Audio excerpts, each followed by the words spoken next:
guess that's something that they're considering right now is what kind of a carry matchup do we want to get? Do we demote the Dawn into a 5 and have Pudge Dawnbreaker lane? Oh my god, I can't even... I can imagine what horrors you're going to be experiencing in that lane. You have Dawnbreaker at level 1 with the throwing hammer just slowing you down, burning you up. And then you have Pudge with hooks and rots. You're going to get slowed even more. Plus the damage instances that Pudge takes from Beastmaster and TA seem a bit soft, right? At least at the start, later on, the TA's damage is good against the Pudge. But, at in the early stages of the game, the TA wants to dodge him. The Rot just applies so many instances of damage that your refractions is immediately gone. So you don't wanna take it. And as you mentioned, imagine Dawnbreaker and the Pudge in a lane to I can't say the F word because it all means bad. So yeah, fun. It's not fun to play against them because they are. I'm gonna skip that one. Well, we're going to go for Monkey King and for the Bane. This is starting to look like potentially X3 would like to play a pause 4 Monkey King. Norink has played it before, but so has Nesphere. Nesphere has 2 games on Monkey King. 1 loss, 1 victory, so 50% win rate on that. And there's the Terrorblade. So... yeah. That was a really good call from you. As soon as you saw the Beastmaster and the TA, the Terrorblade doesn't really suffer from the high physical damage in lane coming out from the Beastmaster. TA doesn't deal well with illusions, especially high armor ones. So it is a pretty solid pick here coming out from HellRaisers. This Monkey King, as you mentioned, the position 4. Though to be honest, right now when I see the lineup of HellRaisers, I'd get like a Skywrath Mage. Okay, it's banned out, but something that provides either a silence or a good magical burst, some kind of a stun, something along those lines, and put the Monkey King as a carry. Because the Monkey King carry can actually go toe-to-toe with the Terrorblade, and in the early stages of the game, he can fight, which will allow the TA to hit her timings. I'm just not sure that a position 4 Monkey King is gonna have the best time here. It's good at hunting the Hoodwink, it's good with the vision, but a carry Monkey King does also work well in this lineup. TA in front, you have the refractions to guard you, and if anyone decides to go on her, you have good vision over there with the Beast, and a really big defense with the Wukong's command. So I wouldn't mind X3 actually putting the Monkey on the position 1 role. It looks like a pretty solid one. It could be. It's a really hard game to play a Bane, though. I'm surprised X3 wanted to go for the Bane in this game. Fiend's Grip against Puck Dawn Hood. Well, good luck. if they're always up, and if Fiend's Grip is one of the first abilities you use in a team fight, they locate wherever Bane is, you're going to be public enemy number 1. That's what HellRaisers are looking for. That's what HellRaisers want to do, is keep the crowd control away. You have the Beastmaster Roar to lock down and kill the TB. If you use it like at 60 to 50%, TA and Monkey King might just have enough physical damage to be able to take down the Terrorblade. But outside of that, I just feel like HellRaisers are in such a good position currently. If they can get themselves like another early game punch, maybe a lane-winning support. I would have loved to see the Clockwork, but it's banned by X3, so it makes a lot of sense. They can just... I feel like they can just get away with the laning stage, to be honest. And then X3 hits their power spike. If they withstand or, fight against the Storm, I guess the Terrorblade will just win it in the end. Like, that's just how I'm seeing it currently without the final picks be coming out. There are a couple of ways X3 can approach this. One is, get a hero that's gonna dumpster the puck in lane. You already have the TA, but maybe your idea is for this TA to be the carry, and you want to go somewhere else. So you get the Dragonite being banned out and the Void Spirit being banned out. That kinda doesn't give you those options. So let's see what they do. Yeah, they go for the position 4. I like this much better because the idea here between these last 2 pick supports is to catch the puck. If you catch the puck, the game is much easier for everyone else because the stuns on the side of HellRaisers, especially AoE stuns, are gonna be limited, and you have better vision on the side of X3. Monkey King and the Beastmaster give you that. So I'm liking that they went for this route. You want to have something to take down towers. DK would have been awesome if he was in the mid lane. Shadow Shaman is an awesome one in the position 4 role. He catches the puck and he pushes down towers. We're going to be going out with the Mars in the end. Miero has maybe had some tough Mars games in the past, but I feel like if he can come up with a good performance here, he can erase all the errors that he's ever done. and come up with a strong Mars performance. The lane, at least, is kind of okay for him. Playing against the Monkey King from Nesphere, and then we have SMN on the Bane. This is a pretty decent Mars lane for him. Plus, he has the backup as well from his good old buddy Gilgear, playing on the Hoodwink. So Hoodwink Mars versus the Monkey King and the Bane. I already like where HellRaisers is going with this draft.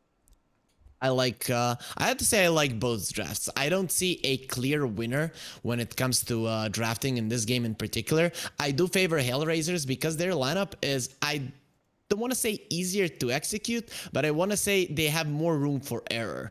X3 need to play the early game like Bet Boom, let's say, played against Navi. They need to do everything right, or they're gonna fall victim to the TB around the 25-minute mark. If you make a few flukes, it's not that hard to execute it, but you make one mistake. I don't know, you went for a mid push when you actually couldn't, instead of just splitting the map and going for a tier 2 in the enemy safe lane, something along those lines, and your lineup can fall apart, not hit its timings, not hit its stride, and actually become weak. On the other hand, you know, for HellRaisers, their lineup, even if you make a few mistakes, even if the puck gets caught, even if the Mars gets caught, you're still gonna have those spells later on, and it only comes down to if your TB will be able to stand his ground, which with solid movements, they don't even have to be perfect. With solid movements around the map, you should be creating enough space for him to get as strong as you should need him to be. So, with X3 versus HellRaisers in the final best of 3 of the day. Whoa, that's a massive lag spiking right there, but it looks like everything stabilizes, hopefully, as soon as possible. Probably the reason for the lag pause there a moment ago as well. Not sure if you have any bounciness going on, but I have a bit of a sticky situation, at least for now. It seems to be normalizing. As I think X3... If their laning stage, which we saw yesterday, played a massive role in how well you can control the game. I still feel like East European Dota is so locked in about how well does your first 8 minutes go in the game, and what do you do with that advantage. I feel like you've seen a lot of these fights go out where you can get yourself a good strong start. Say Malady taking down SMN, for example, for the first blood. These are things that kind of counteract your laning stage just a tiny bit. It's not the end of the world, obviously, but, you know, picking up a first blood like that, but it is a support, killing an enemy support, so it still could have, like, a better target. Say Puck, for example, get a faster bottle. X3 has to be very active with what happens after the laning stage. Can they take down towers? Can they stack up together? Do they have to farm against HellRaisers farm? I think, laning stage is going to be pretty important because both teams have kill potential, and when both teams have kill potential, they tend to be a little bit too aggressive, and then the turnaround from the other team is actually quite strong. Imagine you go for the Monkey King, you're getting quite low, but then he just turns around with the Jingu Mastery and the Boundless Strike, and he heals us back up to full. The same can be true if you start chasing down the Mars, and the Hoodwink is constantly poking you, and Mars gets his spells back, he kills you. So this bottom lane, I think, given how Eastern Europe has been playing in the early game, at least the laning phase, should be a wash. I think that both teams are gonna take it easy, and I think it does benefit X3 a little bit. If X3 go even, they're gonna be hitting the timing in this game first, with the TA Ags and everything like that. Sugarat is gonna need some backing up from his Shadow Shaman Rink here in this lane, as Watson and Malady don't feel too threatened until they start to hit level 3s, level 4s in this lane. So until then, TB should be completely fine, despite how much armor you have. Those flying axes are going to be dealing a nasty amount of damage to you. This top lane is gonna be scary for X3 in particular. I think Rink is in a lot of trouble to die. Once the Terrorblade is level 2, you have the Reflection and the Dawnbreaker level 2 as well. X3 are gonna have to be very, very careful. So you can see X3 HellRaisers are already pushing the lane. They want the level 2 first, and then they want to strike. So unfortunately for Terrorblade, Malady gets it a little bit the bot lane. Maybe Bushwhack's gonna be there as well, but the stick charges will actually keep SMN alive. But that's a lot of heavy poke coming in from Miro and from Gilgear. They are pretty low on mana, though.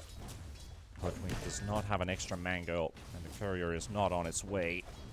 SMN with a full-on south. This is a moment where if SMN can poke both of these two heroes all by himself, that's gonna force HR to just buy more regen and put them in a pretty awkward position. Like, this is really important for the Bane to be able to win these trades. Yeah, he is happy to take a beating and use the salve on himself. That's probably the best way that you can play as a sport right now, and that's why Bane is so good, because it's hard to kill him. The hero is almost unkillable early on. First 2 levels, you don't really have the damage. Very rarely you do. So SMN doing a really good job there, taking all of the damage to himself, because he knows, and HellRaisers know, if they're not going for the Monkey King and not killing the monkey, they really can't fight for a long time here in the bottom lane. Mid lane currently very even, 12 and 11. Yeah, and the puck. This is pretty good for the TA.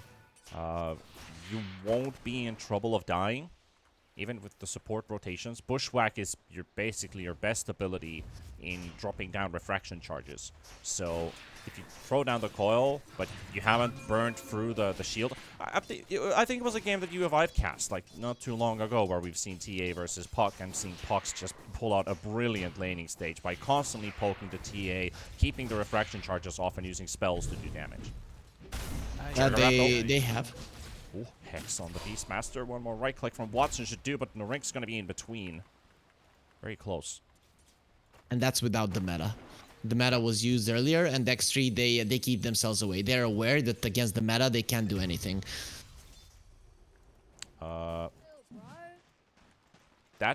I don't think that should happen. SMN was pulling the creep wave while oh no, the Monkey King died. They also lost the Beastmaster in the top lane. That was Dawn just getting a solo kill in the end. What the heck?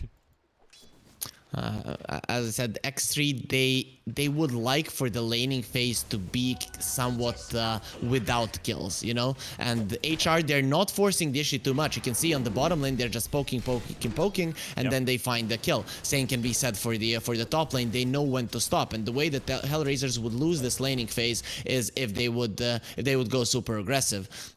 You can even see they're still annoying this Monkey King, but they're just not committing at all. Not fully, at least. Axes are starting to deal some damage to the TB, and you can see there's no points built into the boars for the Beastmaster. Just axes. It's all about the axes, and it's doing a lot of work now to this TB, because it kind of bypasses all of that armor that this hero has. Just keeps on stacking that damage, and look at these axes. That's 8 stacks already. So at the current pace, it's an 8% per stack. So yeah, the TB has to stand all the way behind, so he's able to reset those axe stacks. Ugh. He understands the dangers. He really does. And if the fight starts off with the Terrorblade being half HP, X3 can turn around on him and possibly kill him, then the constant damage output of HellRaiser's top lane is gone. So they know what they're doing. But right now, in the next wave or two, it's gonna be very, very hard for them to do anything. Look at the positioning of Malady, and X3 have no other choice but to keep back. And this is again a problem for X3. Shergarat is suffering. He's suffering quite a lot in levels, in farm. And we have seen what happens when X3 lose their offlane this badly. They always just can't get back into the game. Yeah. Interesting setup here currently. Looking at Dawnbreaker's just constantly harassing the Shadow Shaman and pushing him under the tower, allowing the TB to get some free reign in the lane, except the Beastmaster is finally catching up, and now's an attempt onto the Dawnbreaker. With the shackles, flying axes will come flying through. Malady is down to 400 HP. Turnaround. Goes in for the Shadow Shaman. And with the Metamorph being popped, they will get the kill. Malady with the stick charge is able to live a bit longer. 3-second cooldown for the axes. Shergarat, does he land it? He needs to pop the axes and make them fly. And that's a snipe onto Malady. That will be a kill for him, but he's looking to go down as well. Watson in here. SMN goes down as the puck rotated as well. And Watson will be able to take down Shergarat in the end. So that was just the Bane coming into the jungle, which Rabel was able to pick out. And that's going to be a 6-1 scoreline now. Nesfear all by himself in the spot lane too. Shergarat was out there. He he actually broke the ankles of Watson and could have escaped, but he decided to TP then. He didn't really know where Watson was at that point, you know, not seeing him because of the trees. So you can get it, but now it's even worse for him because he has to take the long walk back. But this is kind of the issue. X3 can never go for the Dawnbreaker because Malady, he got below half HP and the Terrorblade comes in. If the Terrorblade isn't the one that is low, the constant output of damage will be there. And X3, I think they should have recognized this when the lane started. Now with them giving 6 kills to HellRaisers, I think he would be much happier just allowing the kills to be kind of 0-0, maybe HellRaisers having 2-3 kills and just losing a ton of farm. I think that was the play for X3. They recognized it, but they just didn't they didn't respect it enough. It is taking a turn to the worst now as Sugarat is being surrounded once again by Watson and Malady. Malady's got no spells left though, so Narink with these shackles able to keep the Terrorblade away. But again, Beastmaster just taking a heavy amount of poke. Sunder play onto the Shaman out of nowhere. But this Randy Orton move doesn't quite work out as they're unable to get the follow-up damage there from Malady. But it does surprise the Shadow Shaman off guard for a second. Yeah, you very rarely see a Shadow Shaman outrunning someone, you know, but he had the boots of speed, the wind lace to tie his shoes with, and the Dawnbreaker, you know, at that point walking without anything on her feet. So it did make sense. The Shadow Shaman was gonna be faster. At least X3 get themselves out alive, but I think the damage has been done with these 6 kills. You have forced X3 into a position where they're gonna have to make plays around the map, really big plays with the Monkey King. None of their lanes went well other than the TA, but the TA is the one that wants to be farming, that wants to be hitting creeps. So the TA and the Monkey King will have to get active, and it wasn't the main idea of their draft for them to be active between like minute 10 and minute 15. And now they're in a position where you're forced to do it. And the first thing that you should be focusing on is the top tier one. They would love to put more pressure on it. This Dominator is still being built, and here comes Rabel, and you know exactly what they want to do. Slow down and punish the Beastmaster, and with the orb, doesn't quite connect, and Natty Narble is here with a haste rune. He has a haste. Watson has to be careful. Sunder is still on cooldown. Heavy damage from the TA, and that might just be Watson losing his life, juking in the trees, 10 HP, and unable to get more done here as the TA still roaming freely here. Bushwhack doesn't connect, and another refraction charge, illusory orb to the safety of the tower. So they're able to get themselves out, but they lost Watson in the progress. They were able to keep Sugarat alive, and I think that's the bigger cost. But is he staying too long? It does seem like it. He thought it was safe already. Natty Narble recognizing that the game isn't going well, so he went for a rotation, and luckily for him he had a haste rune. It allowed him to dodge so many spells, get a kill. Ideally he would have wanted to bring down Rabel, but didn't get to. I'm a little bit surprised. I think HellRaisers would have been fine keeping the status quo and just defending the top tower. I think that was the ideal play, because you have a Mars and you have a Puck. If the enemies want to go for a tower, it's going to be very tough for them to do so. And now with this play and the response from Natty Narble, X3 have opened up the game a little bit. There's the Dawn ulti coming in as well. Coil broken. The Ring's going to be going down, and Bane falling as well. HellRaisers finding 2 quick kills. And that puts X3 again in a very awkward position, because now HellRaisers are 2,000 gold ahead and increasing that lead minute by minute. The response of HellRaisers is just too good. They have a Mars Arena, they have a Puck Coil, and they have the Solar Guardian. Even the Bushwhack is a pretty good spell when the enemies are running into. It's for players that are really good on the hero, and Gilgir, we know that he plays it a lot. It's very easy to hit a good Bushwhack when enemies are running into. Rabel, top lane. Actually get with this. The roar already used, and Puck followed up with the shackles. That's going to be 1 for X3, and it's not just any kill. It is the Puck.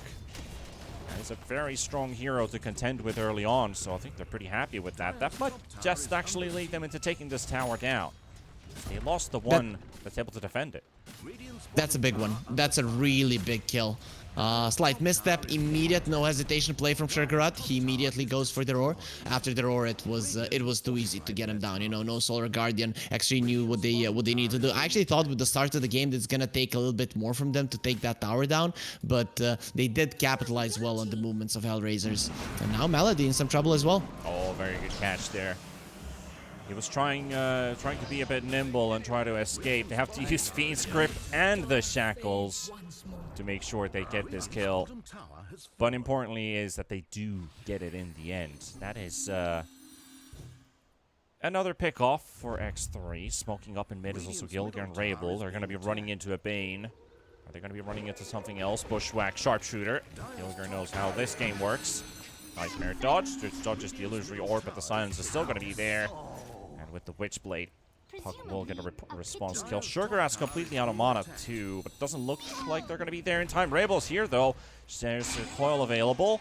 Beast will instantly break it. They're surrounded by a lot of wolves in that area, so that will also give a sign for the Puck to disengage. Malady trying to push out the top wave, and Shurgarat in the rink, they're going to stay here.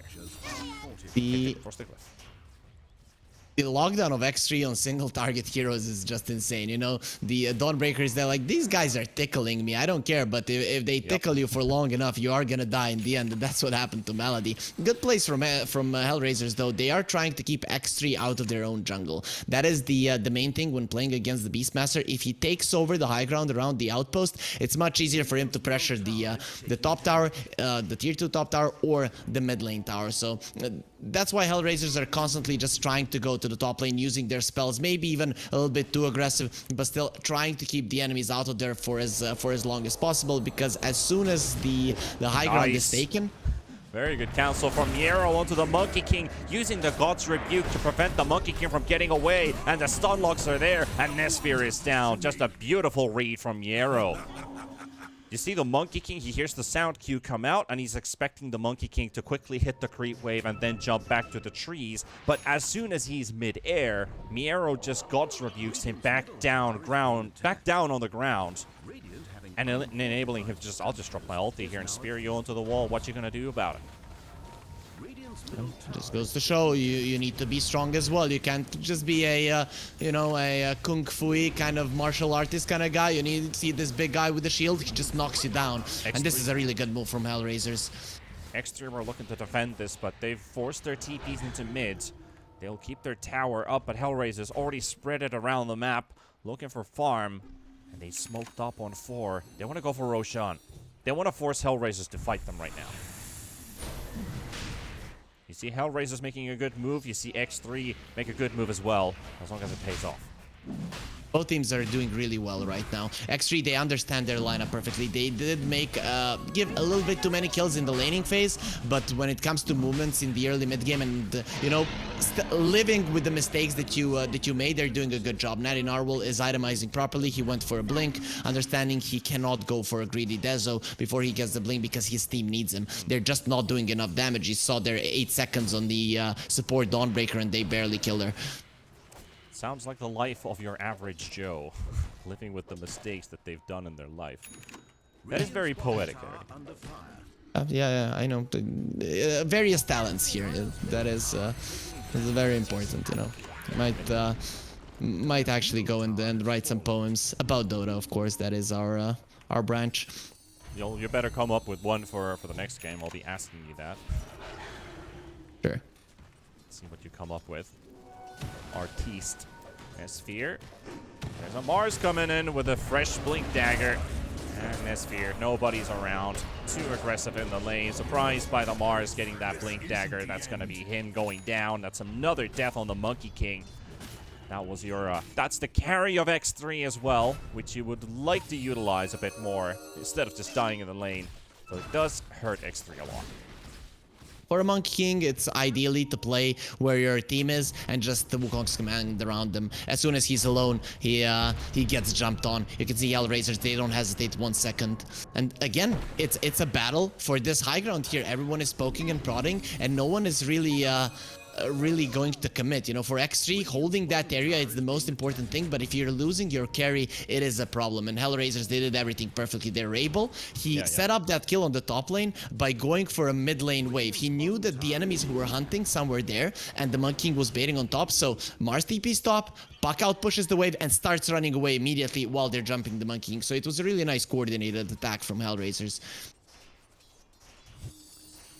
TA still leading net worth 9,200 currently. Natty Narwhal is off to a pretty good game on the TA. No deaths. Hasn't been harassed this game. Should be building up into some big items fairly soon. Blink Dagger already in check. Gets the deny on the mid tower as well, which Rabel was looking to take. And they are pressuring the top lane as they're going here as well. But they found Natty Narwhal. Oh, sorry, they found Nesphere, not Natty Narwhal. Again, the Monkey King is just haunted around the map. It does feel like your enemy is a team full of Spectres, because they're constantly on this guy. X3 is a lineup that wants to keep together. Ideally, the Monkey King's lane goes better and he can keep together with his team while the TA is farming, because TA can farm faster, she can push out lanes faster, and it is usually surrounded by traps. It is easier for her to survive, not that easy for these heroes to bring her down, unless the bushwhack does connect. You don't go through the refractions that fast. So HellRaisers, and they understand perfectly. Oh, Hoodwink. Yeah, I've been watching at this Hoodwink for quite some time now. Did you actually see the interaction with the Sentry Ward and the Psyblades? Oh, with him hitting the Hoodwink with it? Yeah, yeah. So you do 0 damage when your Psyblades go through a ward on the enemy. Because you're not technically doing damage, you're just doing hits. Or attacks. You're doing 1 damage or 10 damage, you know. Yeah. So you could see Hoodwink has more HP regen than he was taking damage. So technically it was already the damage block on the hero basically just nullifies it completely. Yeah, just a silly funny interaction there. Yeah. TA got another jump on the Hoodwink, dealt some real damage. Momentarily at least.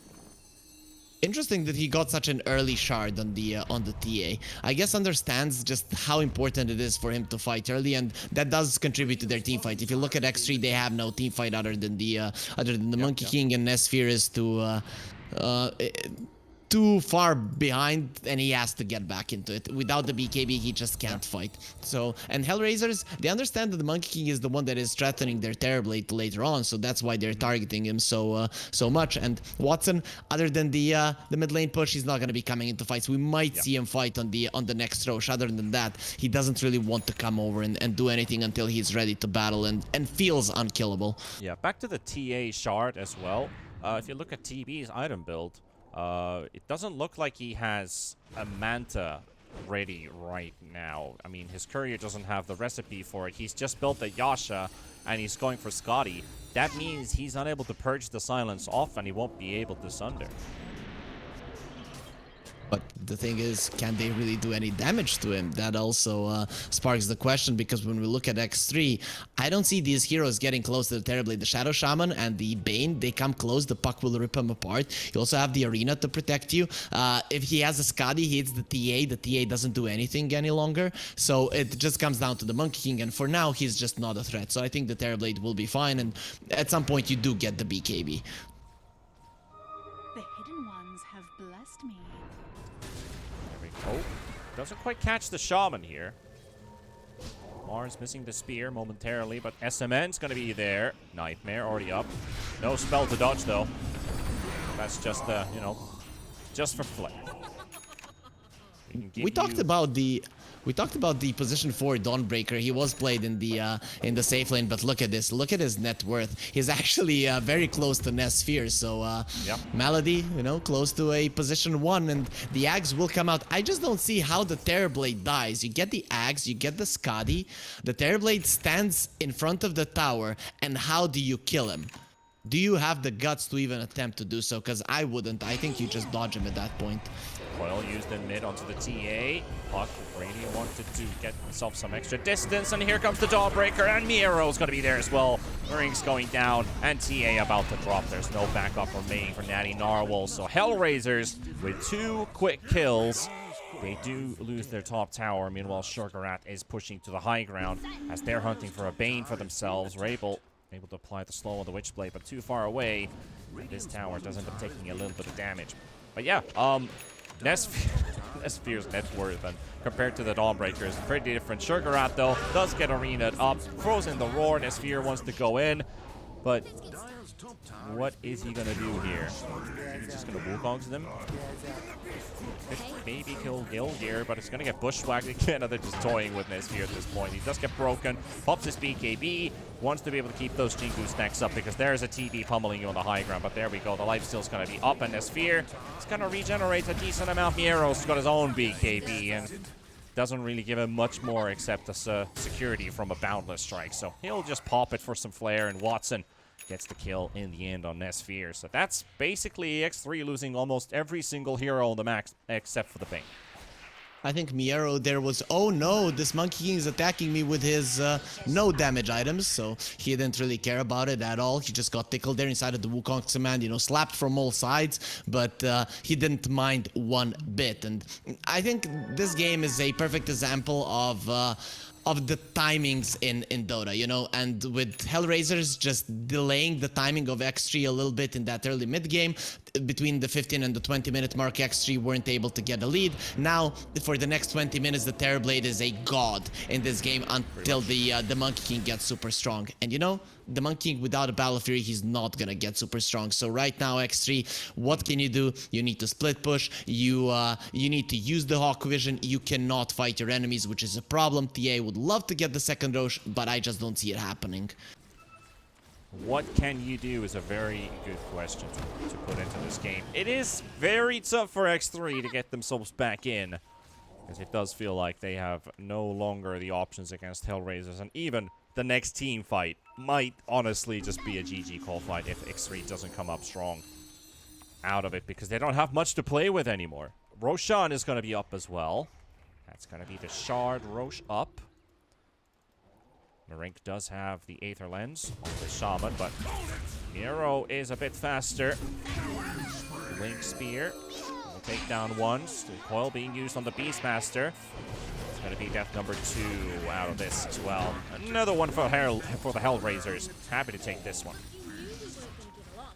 The goal, you know, next team fight, you GG out, so the smart move would be not to get into that team fight. You have the Beastmaster, you have the Monkey King. There's a limited number of smokes that X3 can use to actually hunt you down with those, and you need to use the mobility. I would even argue that Natty Narwhal after the BKB maybe even skips the BKB, and you should just go for like an Aghanim Scepter and try to delay this one as much as possible. Ultra late game Monkey King can help you, but you need so much time. So for me, itemization and an approach to this game from X3 should be to just delay it, but it's so hard when you have a TA lineup and they're gonna go for a smoke. This is something that I'm not the biggest fan of. And Nesphere's already found. They missed the bushwhack though, forced out the BKB from the Monkey King, and Nesphere surrounded by enemies, but they're going to be finding one target. It looks like it's going to be the Dawnbreaker, and still stunned inside the wards. They're going to be losing the Monkey King and the Shaman down. So is Natty Narwhal. Good night, goodbye.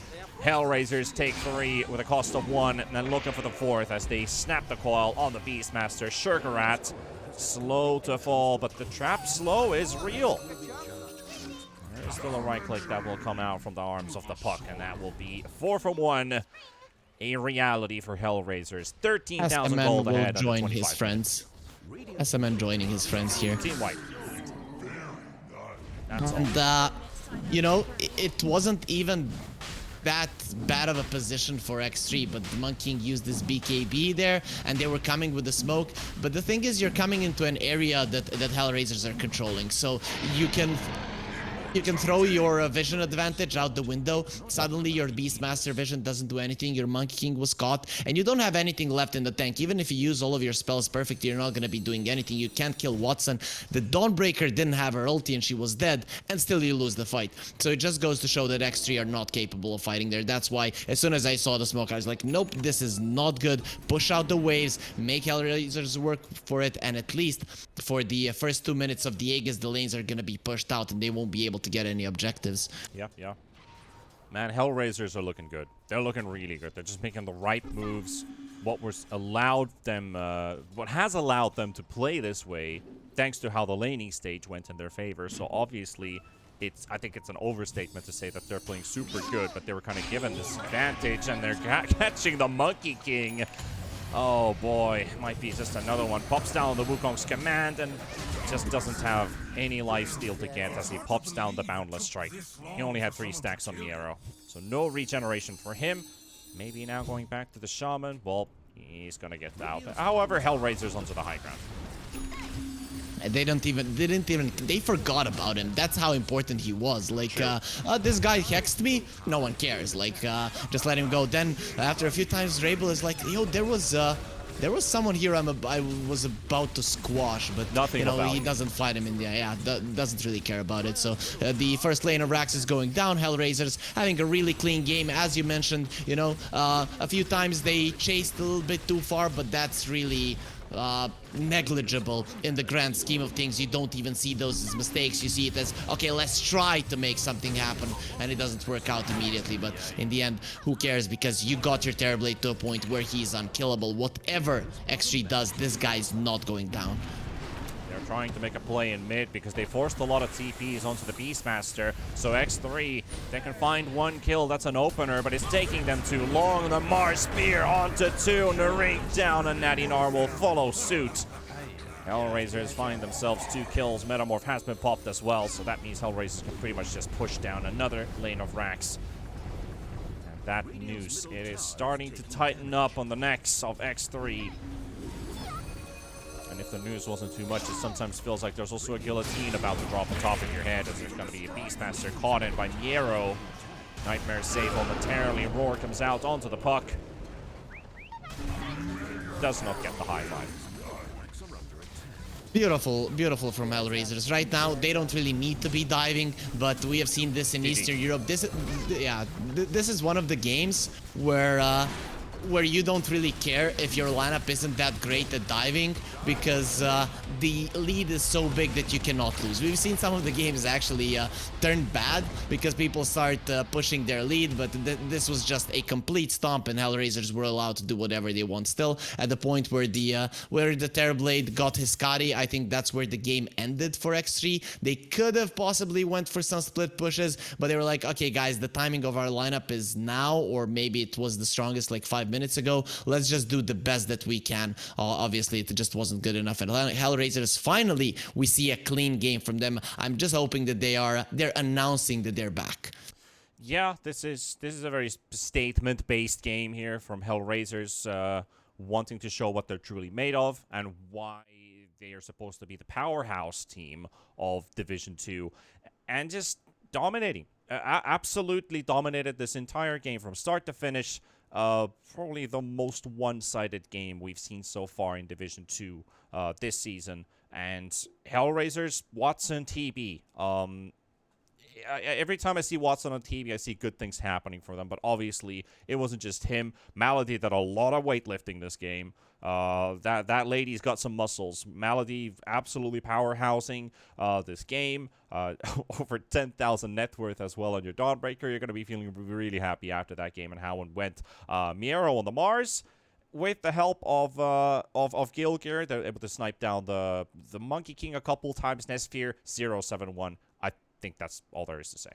Yeah, really all there is to say. The HellRaisers, you know, as you said, Watson, he had an easy time this game. The only thing he needed to do was, in the end, show up and tell them, do you have the guts to go for my teammates when I'm here? And they really didn't. So HellRaisers playing the map perfectly, protecting their jungle as much as they can, protecting their mid lane tower for a long time, delaying timings of X3, and then the rest was history, as you mentioned. Really solid gameplay, and hopefully they can keep it up at X3. Just get Shergarat a good lane. I think that is the path to success for this team. Well, they're going to have to turn their course around. We'll take a tiny break, and we'll be back with game number 2.